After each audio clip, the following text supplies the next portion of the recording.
G'day friends, welcome to the next 7 days of MerMay 2025. I've got another compilation video for you today and I'm in the sun. Can you see me? Just soaking it all up. I've been at my computer for way too long, so I just had a shower and I thought, you know what, I'm going to put myself in direct sunlight and hopefully, what is it, vitamin D? Hopefully that just comes through the window and kind of rejuvenates me a little bit because I have a long night ahead of me, so I need some energy. And I don't want to have another coffee because it just makes me all jittery. I've already had too much today anyway. The first mermaid I'm doing, I've got my red blue pencil. Is this the round one? I have a Prismacolor one. I'm trying not to turn, it's over there. I'm trying not to turn this part of my face to you. I have the worst ingrown hair that is like, I don't know if you can really tell. Steve says it's not that obvious, but I feel like it's really obvious that like the whole shape of my face has been distorted by this ingrown hair. And anyway, I have to shave it all off in a couple of days.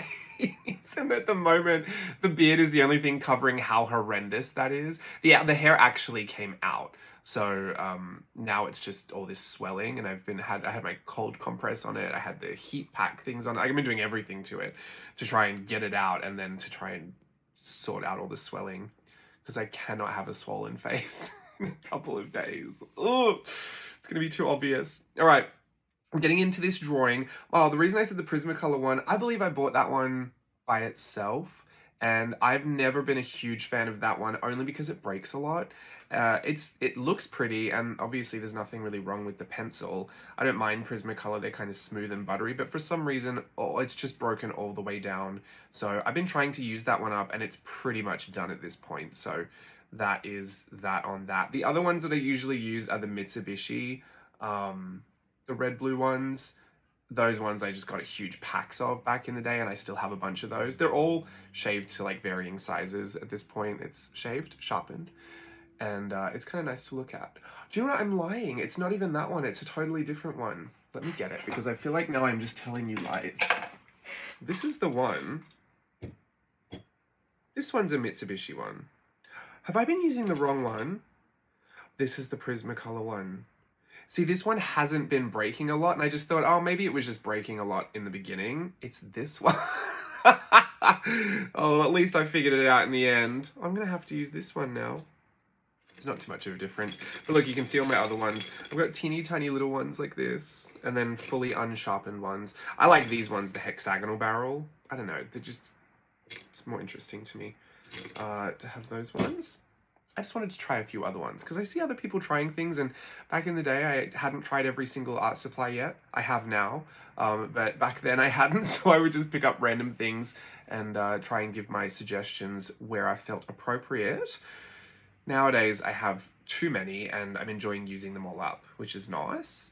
And I will sharpen a pencil the minute it starts to get a little dull. Like, I'm not precious with it. I used to feel like I'd only sharpen it until I just could not use it anymore, just because I wanted to get every single ounce of the, the graphite or the lead or the pencil out. But now I'm pretty liberal with all of it. And I actually kind of prefer it that way.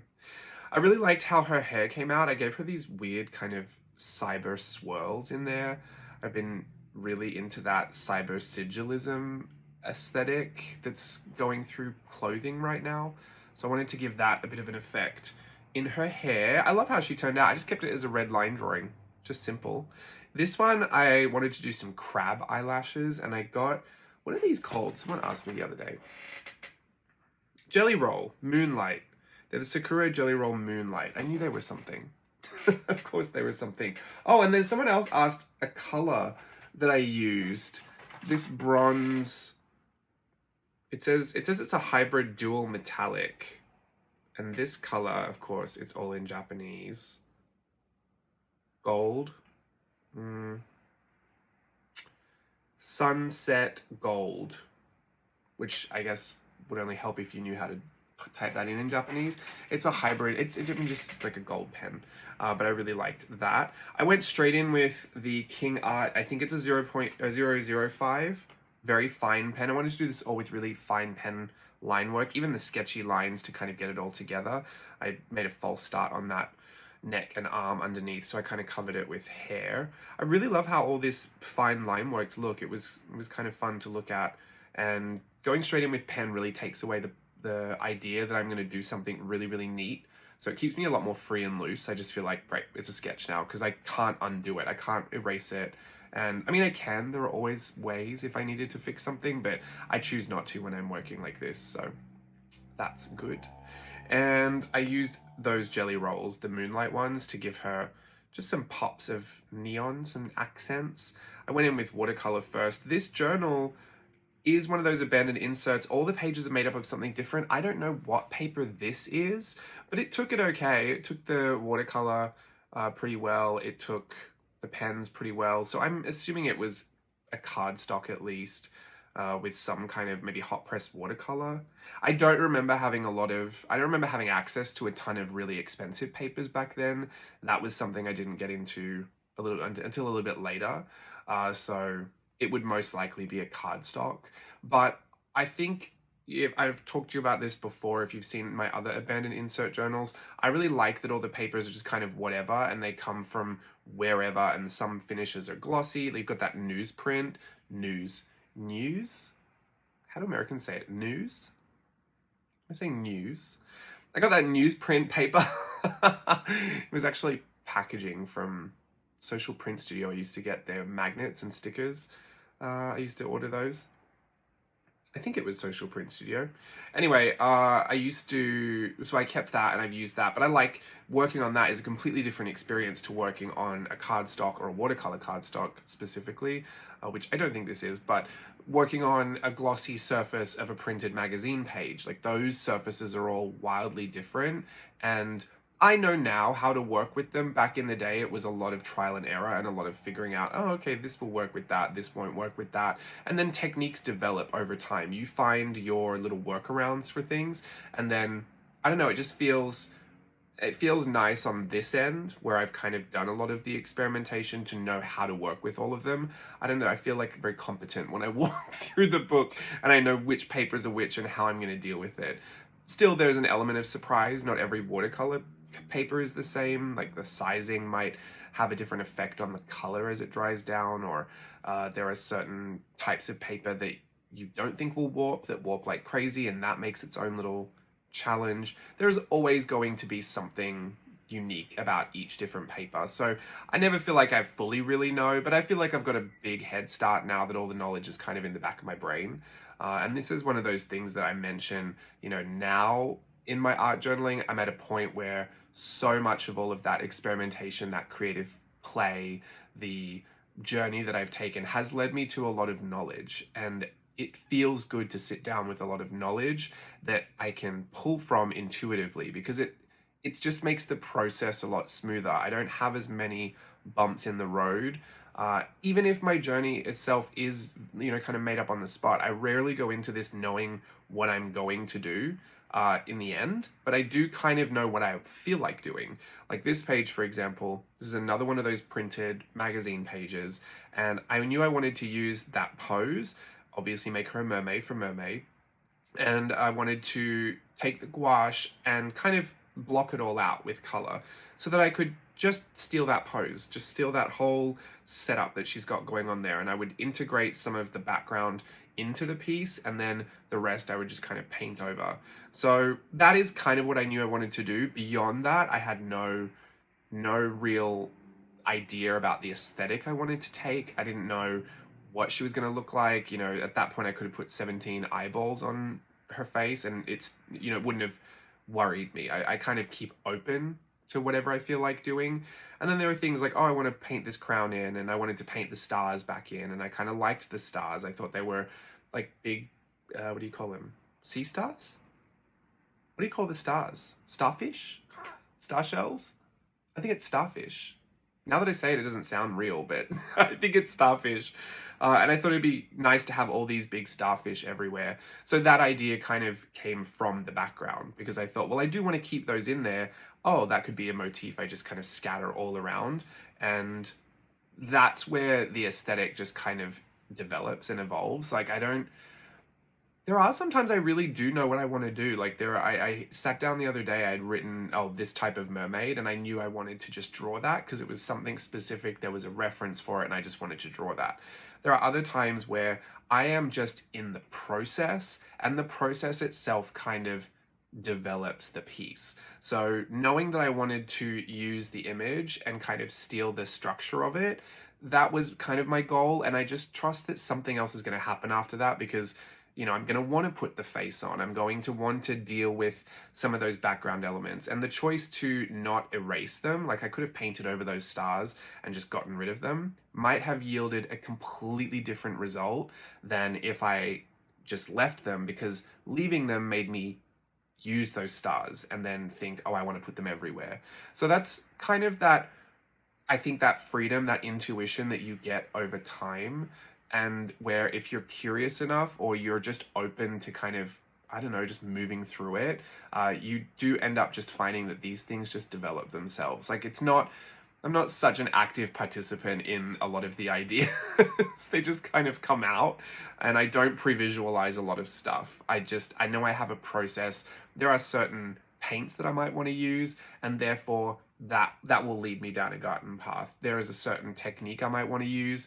There is certain imagery I might want to use. I might have half an idea and I'll just trust that the other half of the idea will turn up, or maybe it won't.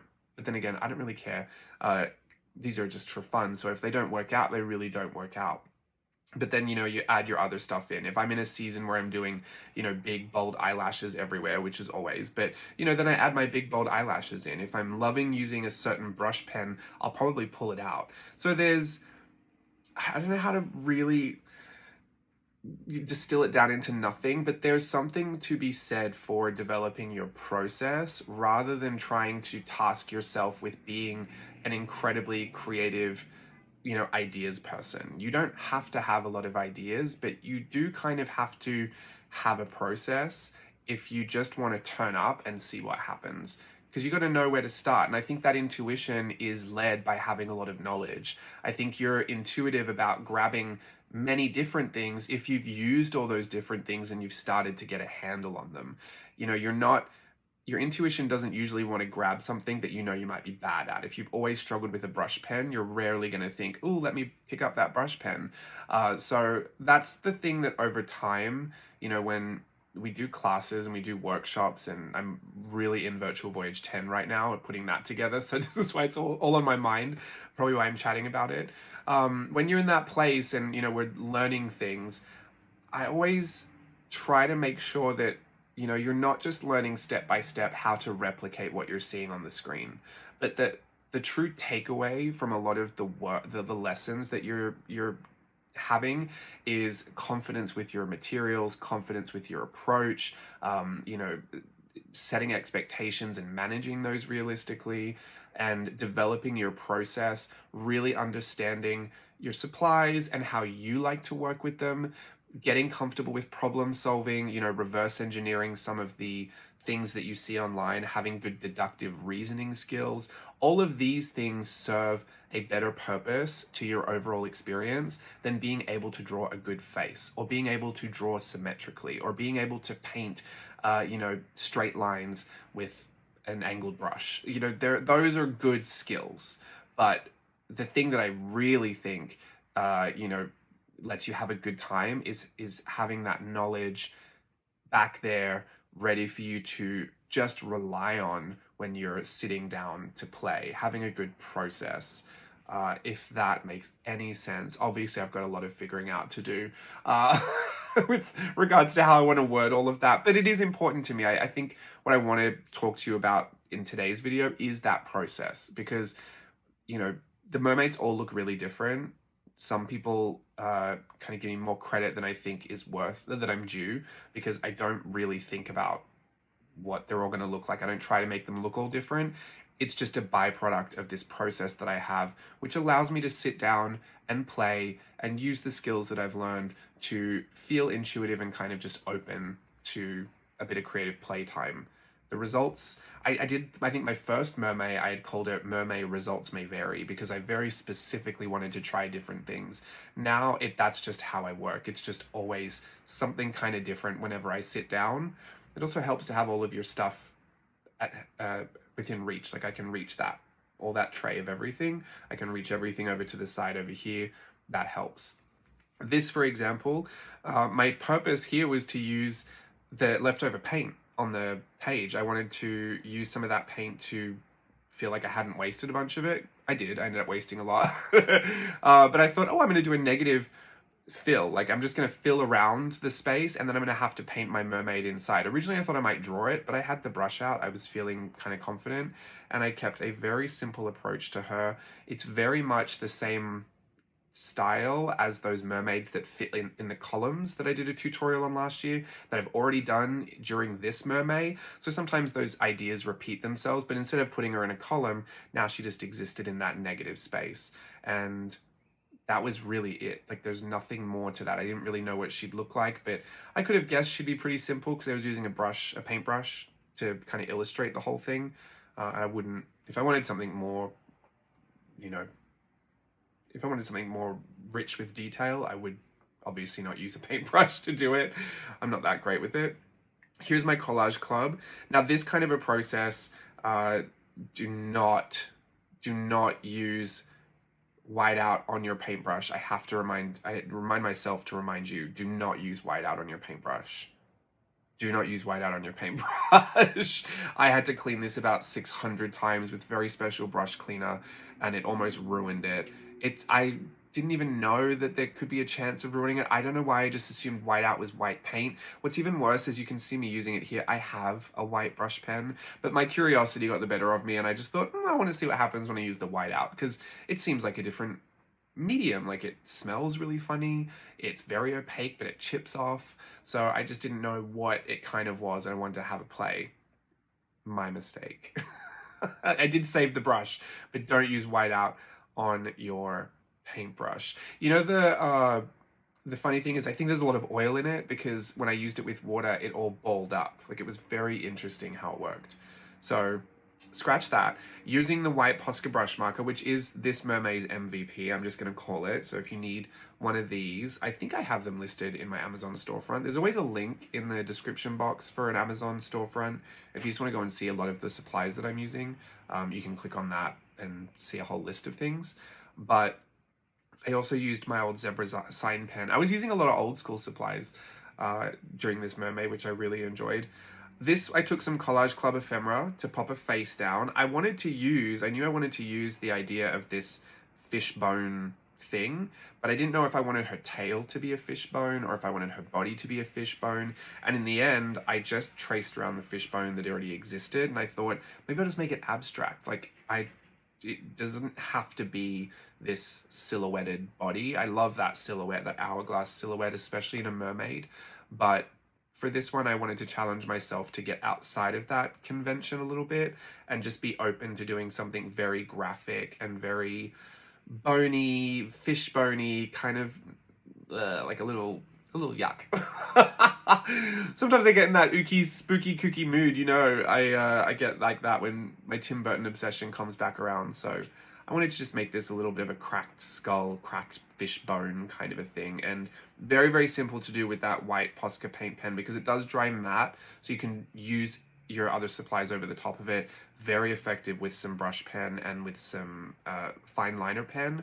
You can get a really nice effect. So this is actually one of the ones that I'm most proud of, considering how simple it was and how effective it came out. I think the fluoro pink eyes kind of really took it over the edge here.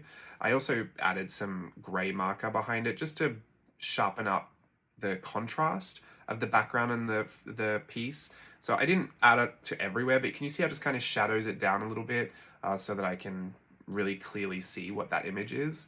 And even though I don't think it integrates well with what was down on the background, this is one of those things where, again, the process kind of led to the result. There was already things down there. I knew I didn't want to bother with much of a face when I sat down and did this, which is unusual for me. I usually like to bother with a face, but I wanted to use some Collage Club ephemera and just redo it a little bit, because I sometimes like reworking the old stuff. There's so much there's so much content to what I create. Like there's so much of it. There's so many faces I'll draw within a month, and some of them actually are like my favorite face that I've ever drawn. And then it just goes away. And then I want to bring it back. I want to play with it again. Or sometimes I make them into stamp sets. But speaking of stamp set, another process where it just kind of dictated what it would end up looking like. What I wanted to do with this was actually use that piece of scrap paper because I thought it would be a nice challenge to see if I could pull the mermaids out of it. When I did another mermaid, I had stamped these two off onto the notepad because I wanted to ghost stamp it or second generation stamp it, and that's just so that I can get a lot of the primary ink off the stamp so that when I stamp it down it's a very light impression, then I can draw over the top.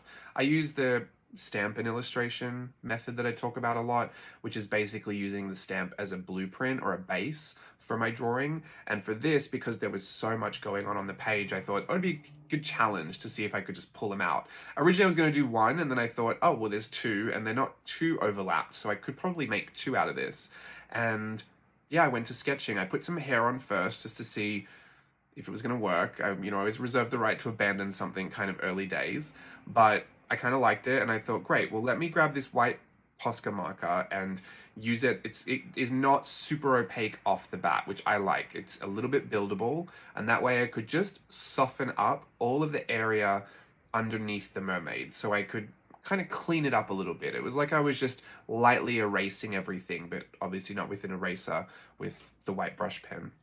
So once I had that kind of all settled, I went back in with my red blue pencil and added in all of their extra details. And this just became a very, very simple drawing that, to be fair, I think is just the stamp outline that I've gone over the top of. And I changed up the eyes, I put some hair on, and I extended their hips into tails. Like, when you think about what I actually did to restructure this drawing, there's not a lot. I kind of drew on top of it, which is what I know a lot of people who buy my stamps do. And I think, I always encourage you to use them for whatever is the most fun for you. But if people are thinking like, oh, I have to just use them as a base and I don't want to copy it too much because I want it to look like I haven't just copied it, you can just look like you've copied it, but still get a completely different result by changing a few things. Like even just changing up the eyes, making the lips a little bit smaller, or making the hair, a really savage style like that teeny tiny little bob. It's not going to look like the stamp. You really need to change a few things for it to look like something pretty original. Even just adding the tail on at this point, like the stamp doesn't have the tail.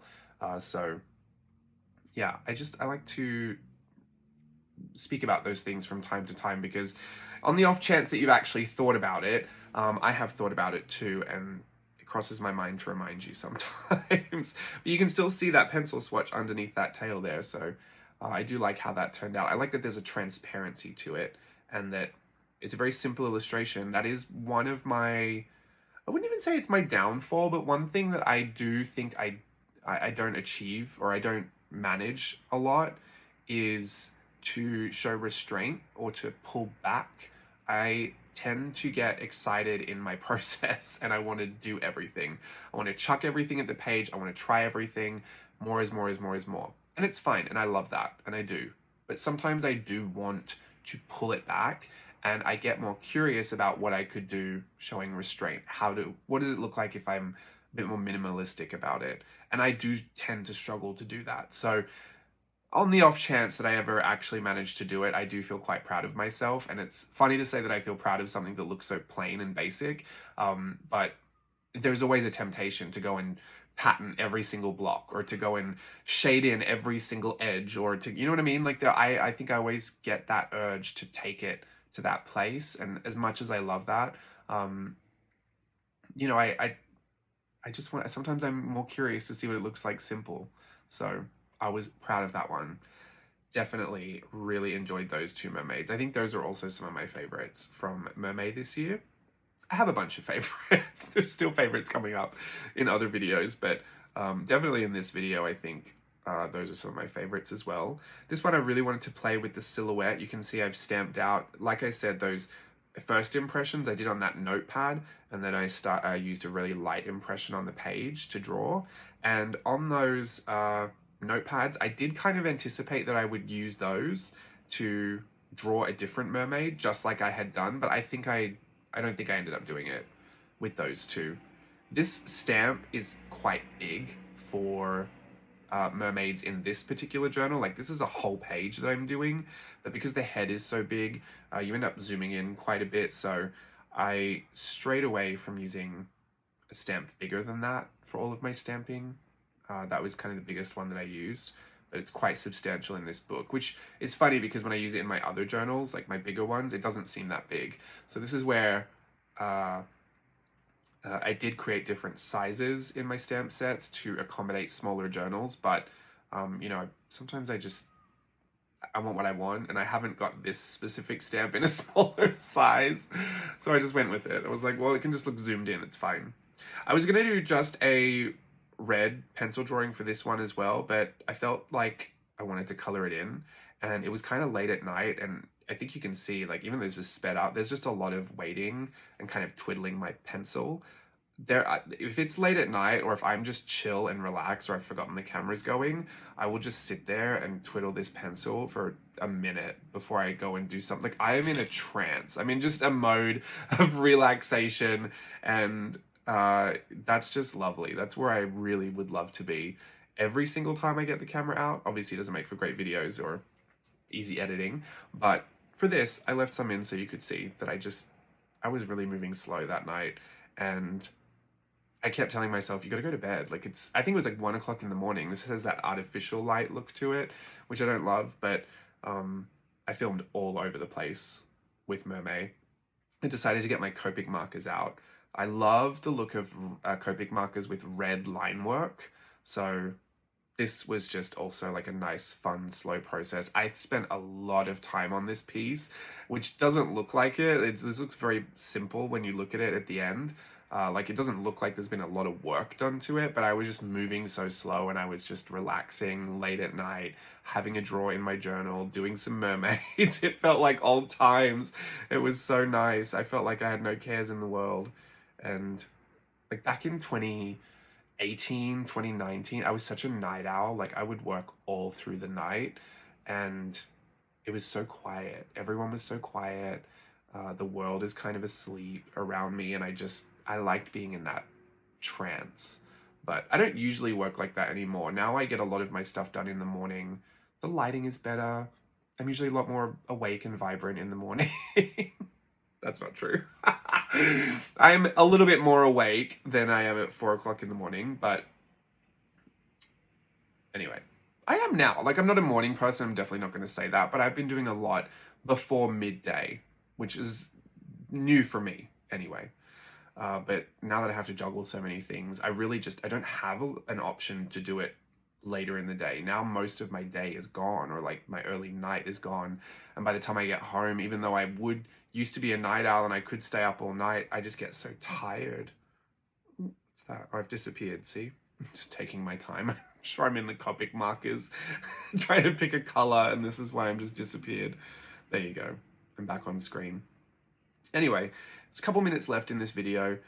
This one I just wanted to just have a draw and have a color and keep it nice and kind of muted green tones, peachy, pinky, corally, muted greens, kind of military colors with those greens, or those really light gray greens.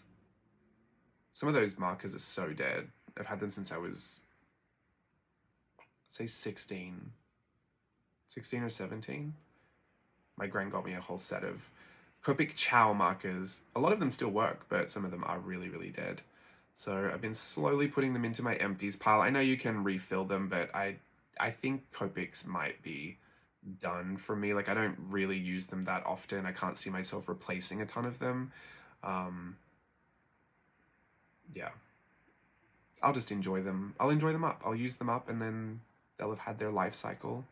I can't get rid of any of them because I'm too sentimental. So I'm just going to have to display them all empty somewhere, but I'll make a frame. I'll get a shadow box. I get a shadow box for everything. This is the 7 extra days of MerMay. I know if you've seen my Instagram, you've probably already seen all of these. Sorry I'm not doing like fresh new ones for you every time you come on the video. Hopefully this is just a nice video for you to pop on while you're having a play, or Maybe you've gleaned something from this that could be helpful for you in your art journaling. If you're thinking about joining us for Virtual Voyage 10, that will be kicking off in the 20s in June. I don't have the exact date to share with you right now today, but keep an eye out on social media for all that info, because we'll be starting that in the summer and it's looking so fun and so big. I will see you again next week. Bye.